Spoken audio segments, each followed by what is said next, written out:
Last time on Arizona History and Legends. Lydia, why do you have that sad, almost haunted look in your eyes? You're making too much of it, Max. All women get misty-eyed when someone gets married. Oh, I've seen that look before. There's something troubling you.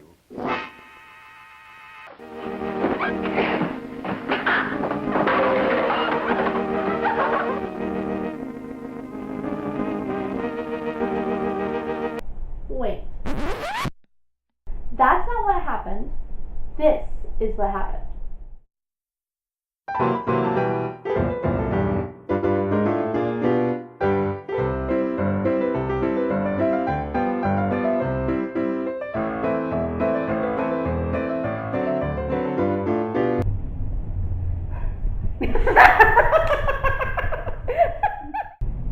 Oh, shit.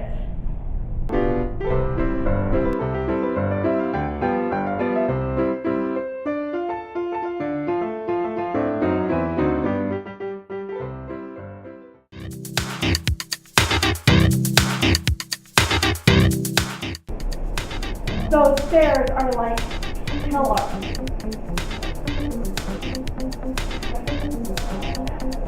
Things happen in this documentary series. Moving on. After the fire occurred and the general excitement died down after the John Dillinger capture, it was decided that the third floor would not be rebuilt. There were originally 80 rooms. Now there are only 40. The hotel was closed down for less than a year while all the renovations were done.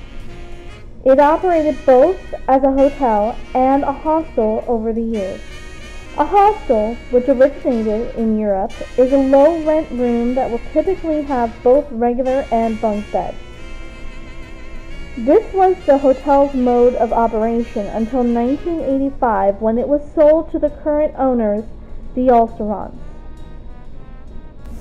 The Ulcerons bought the hotel in 1985 and wanted to create a music and arts venue, and over the years created both the Copper Room, which has hosted many a wedding over the last few decades, and still does, as well as Club Congress, which is still popular to this day.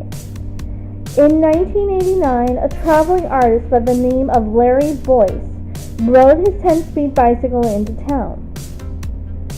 His offer to the Ulcerons was to paint the hotel in a southwestern motif in return for room and board. The owners gladly accepted and he went about his work. It took him 14 months in all and is the decor to this day.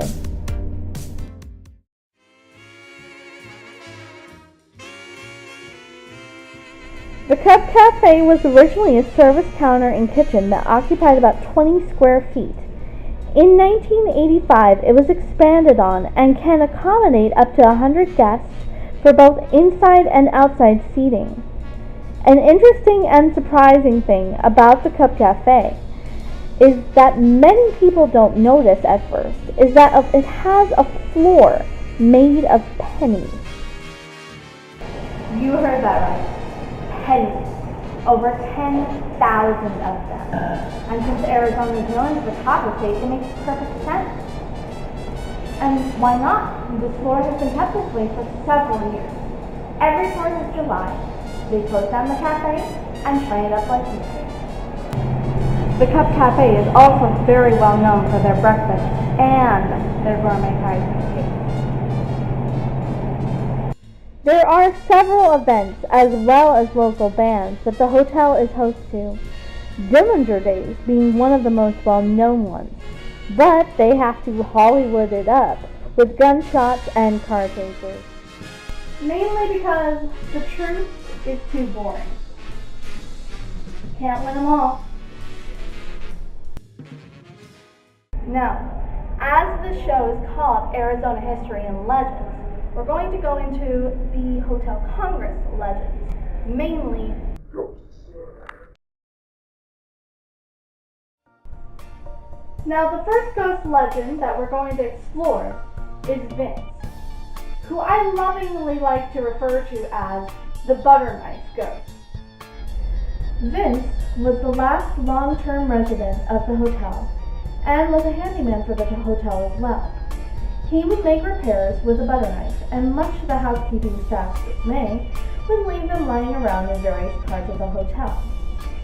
After he passed, there were reports of butter knives being found on the second floor.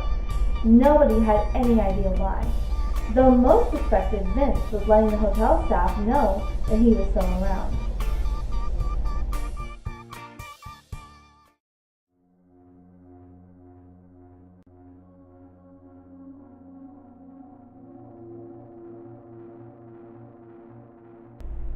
Now, the next ghost legend that we're going to explore is not as lighthearted as Vince, and her origins are extremely tragic. A young woman in the 80s was in the bar of the hotel contemplating a life that she was not happy with, and her friends were afraid that she'd injure herself, so they called the police. The police showed up, and she ran up the stairs to her room, 242, and locked the door. The police followed her and asked her to open the doors so they could prevent her from hurting herself. She refused and told them that if they tried to come in, she would shoot herself with the gun she had in her possession. Not sure what else to do, the police proceeded to break down the door, and the young woman sadly followed through on her threat to her own life.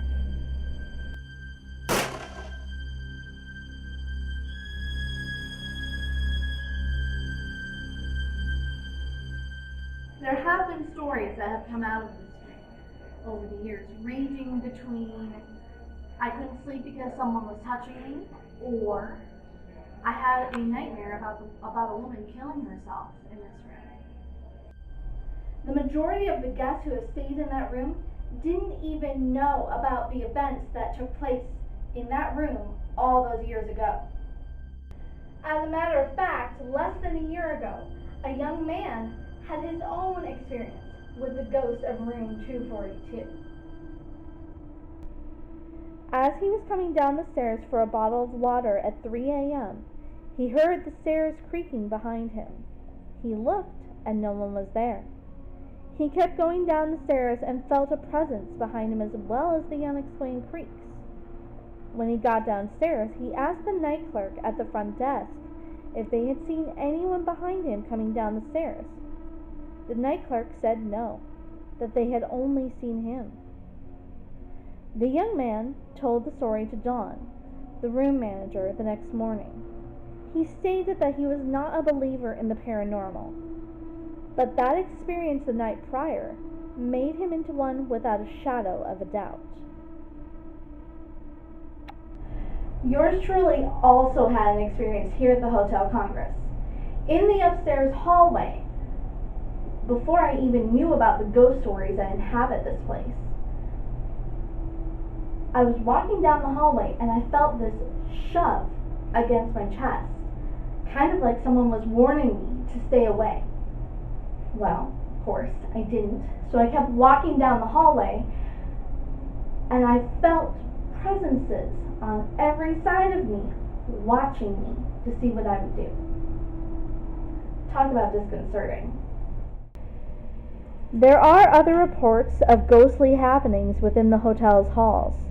There are occasional reports of a girl running and laughing in the upstairs hallway, as well as an unseen group of children laughing. There are people who have come into the hotel saying that people are peering out the windows on the upper floor, only to find out from the staff that these rooms are unoccupied. Well, that's the history of the Hotel Congress. I'm glad I had you along. Now, if you enjoyed what you saw on this channel, please click like and subscribe.